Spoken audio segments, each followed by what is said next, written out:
Jeshi la Polisi katika mkoa wa Mwanza tumemkamata na tunaendelea kumhoji mwanamke ambaye anaitwa Elizabeth Chacha Mbushi. Huyu ana umri wa miaka 30 kwa tuhuma za kutoa taarifa za uongo kuwa ametekwa. Siku ya tarehe 25 mwezi wa 7 mwaka huu, mwanamke huyo ambaye nimemtaja aliamua kuwaacha watoto wake wanne, akiwepo mtoto mmoja mwenye umri mdogo wa miaka miwili nyumbani kwake bila uangalizi wa mtu yoyote. Na baada ya kuwaacha aliamua kutoroka pale nyumbani kwake na kuelekea mkoani Singida katika wilaya ya Manyoni kwa lengo la kwenda kukutana na mwanamume wake, yani hawara yake.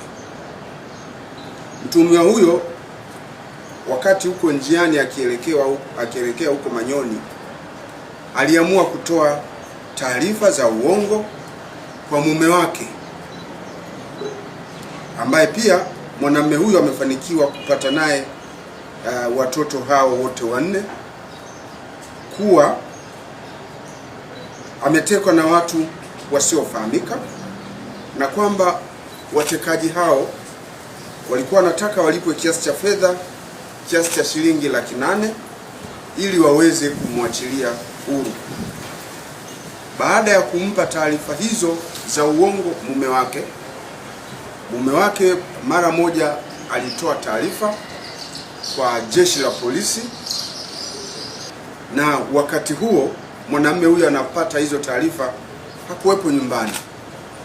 Alikuwa amesafiri katika shughuli zake za biashara, ambapo alikuwa katika mikoa ya kusini huko kwa kipindi cha zaidi ya miezi mitatu akiwa huko anafanya biashara.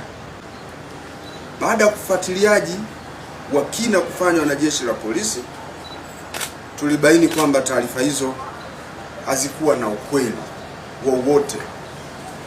Hata hivyo, askari wetu makachero waliweza kufuatilia na hatimaye walifanikiwa kumkamata mwanamke huyo siku ya tarehe 26 mwezi wa 7 mwaka huu.